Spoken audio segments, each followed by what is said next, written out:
비티나는 테크, 비티크의 펜네입니다. 오늘 이렇게 5종의 무선 이어폰을 준비해봤는데요. 5개의 제품을 각자 착용해보면서 음질은 어떻고 착용감은 어떤지 한번 전달해드리도록 하겠습니다. 제나이저 모멘텀 트루 와이어리스 2, AKG N400, 소니 WF-1000XM3, 에어팟 프로, 마지막으로 갤럭시 버즈 플러스가 있습니다. 앞에 이 4제품은 노이즈 캔슬링이 되고 갤럭시 버즈 플러스는 노이즈 캔슬링이 되지 않으니 그 부분은 빼고 비교하도록 하겠습니다. 제나이저 모멘텀 트루 와이어리스 2는 마스터 슬레이브라는 구조로 되어 있습니다. 따라서 오른쪽인 마스터인 오른쪽을 착용해야만 제품이 켜지고 한쪽을 사용해야 된다면 무조건 오른쪽을 착용해야 되는 그런 단점이 있습니다. 음질 같은 경우에 처음 들으면 특색 있는 소리를 들려주는데요. 최신 제품들이 되게 플랫함을 추구한다고 하면 자신만의 약간 특색 있는 소리를 내주고 있습니다. 직접적으로 여러 이어폰들과 비교하니 그 차이점이 좀 더 확실히 드러났는데요. 저음과 중저음이 좀 부스팅되는 그러한 V자형 음색을 띠고 있고 고음 측면에서는 약간의 시찰음도 좀 들리는 그 정도로 좀 부스팅이 많이 되어 있는 면모를 보여주고 있습니다. 노이즈 캔슬링 측면도 조금 아쉽습니다. 전작 대비 액티브 노이즈 캔슬링이 들어갔다라는 점이 있는데 그만큼 액티브 노이즈 캔슬링 성능이 우수하진 않습니다. 다만 패시브 노이즈 캔슬링, 즉 이 제품 자체의 커널형 이어폰이라는 특징 자체가 되게 외부 소음에 차폐가 잘 되기 때문에 종합적으로 봤을 때는 꽤 괜찮은 정도의 노이즈 캔슬링 성능을 보여주고 있습니다. 다음은 AKG의 N400입니다. 방금 전에 착용했던 제나이저 모멘텀과 비교했을 때 AKG N400이 조금 더 큰 유닛 크기에도 불구하고 착용감은 조금 더 나은 모습을 보여주고 있는데요. 가벼운 유닛과 귓바퀴 안쪽의 후크 부분이 좀 더 편안한 착용감을 제공해주고 있습니다. 소리 부분에서도 두 제품은 차이가 큽니다. AKG 레퍼런스라고 할 수 있을 만큼 플랫한 스튜디오 성향의 그러한 음색을 들려주고 있고요. 노이즈 캔슬링 같은 경우에도 AKG가 조금 더 나은 모습을 보여주고 있습니다. 액티브 노이즈 캔슬링이 확실히 되고 있다. 없으면은 외부 소음이 많이 들리고 다시 온 하면은 외부 소음이 확실히 차단되는 그러한 느낌은 주고 있습니다.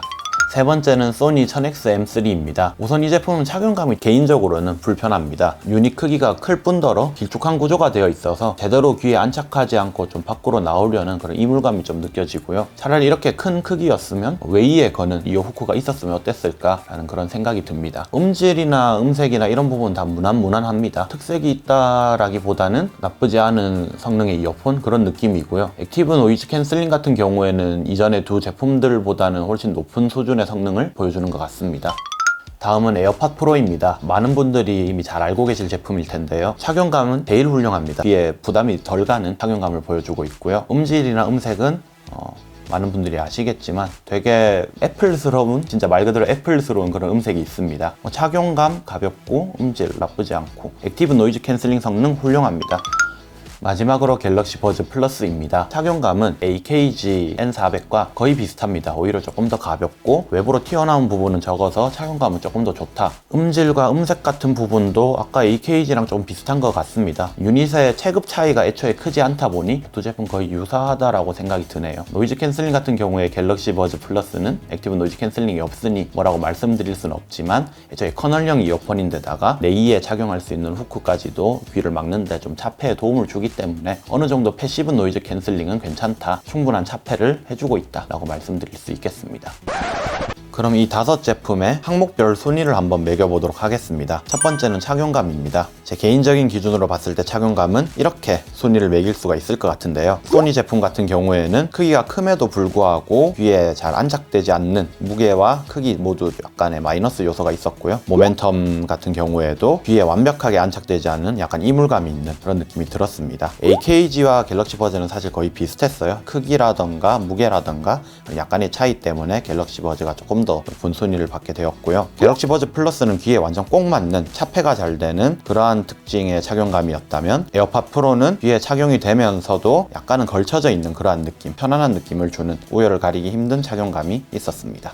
다음은 노이즈 캔슬링 측면입니다. 물론 갤럭시 버즈 플러스 같은 경우에는 액티브 노이즈 캔슬링이 없으니 제품 자체의 패시브 노이즈 캔슬링으로만 평가할 수가 있고요. 그렇기 때문에 제일 낮은 최하위 순위를 주도록 하겠습니다. 다음으로는 제나이저입니다. 모멘텀의 경우에는 액티브 노이즈 캔슬링이 있긴 하지만 패시브 노이즈 캔슬링 성능이 오히려 더 우수하고 갤럭시 버즈 플러스 다음에 제일 낮은 순위를 주도록 하겠습니다. 그 다음은 AKG입니다. 액티브 노이즈 캔슬링을 꽤 괜찮게 제공을 합니다. 다음에 비교할 에어팟 프로라던가 소니 1000X M3에 비교하면은 조금 아쉽다라고 말씀을 드릴 수 있을 것 같고요. 에어팟 프로보다 확실히 소니 1000X M3가 노이즈 캔슬링 성능이 좋긴 합니다. 노이즈 캔슬링 측면으로만 봤을 때는 1등이지만 너무 많은 주파수 영역들을 깎아내지 않나. 성능 측면에서는 소니가 훨씬 좋지만 에어팟 프로도 나쁘지 않다, 괜찮다. 마지막으로는 음질입니다. 음질과 음색은 사실 이어폰 이런 음량기기 분야에서 되게 개인적인 영역이라 어디까지나 제 개인적인 취향으로 소니를 매겨보도록 하겠습니다. 우선 저는 약간 플랫한 그런 성량을 좋아하기 때문에 약간 V자 성량을 보이는 제나이저 모멘텀을 제일 낮은 소니를 주려고 하고요. 그 다음으로는 소니의 1000X M3입니다. 플랫한 성량을 되게 띄려고 노력을 했습니다만 액티브 노이즈 캔슬링 성능이 너무 좋아서인지 해상력이 낮은 좀 답답한 그런 음색을 들을 수 있었고요. 갤럭시 버즈 플러스와 에어팟 프로를 같은 소니를 주도록 하겠습니다. 둘이 약간 특색이 다릅니다. 에어팟 프로 같은 경우에는 이어팟, 에어팟 이렇게 이어지는 애플 특유의 플랫하면서 특색 있는 음색을 제공을 해주고요. 갤럭시 버즈 플러스는 음질과 음색이 모두 좀 훌륭합니다. 둘 다 플랫함을 지향하고 있다, 그렇게 말씀드릴 수 있을 것 같고요. AKG N400은 갤럭시 버즈 플러스와도 비슷한 성량, 노이즈 캔슬링을 통해서 조금 더 외부 소음을 차폐할 수 있어서 저음에 대한 튜닝을 좀 더 가했는지 조금 더 스튜디오에 가까운 체감을 받았습니다. 제 원픽을 한번 뽑아보도록 하겠습니다. 제 원픽은 애플 에어팟 프로입니다. 애플 제품을 되게 많이 좋아하고 아끼는 그런 사심도 반영이 됐겠지만 객관적으로 말씀을 드려도 두루두루 우수한 성능을 보이는 그런 올라운더에 가깝다고 말씀을 드리고 싶습니다. 착용감도 괜찮고 음질도 괜찮고 액티브 노이즈 성능도 탑급은 아니지만 우수하고, 그런 측면에서 애플 에어팟 프로를 제 원픽으로 선정했습니다.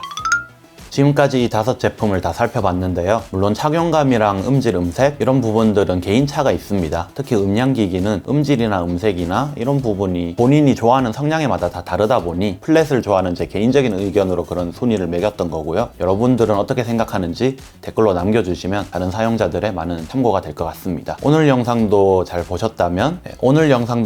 보셨다면 좋아요, 구독, 알림 설정까지 부탁드리고요. 저는 다음에 또 유익한 그런 영상으로 찾아뵙도록 하겠습니다. 감사합니다.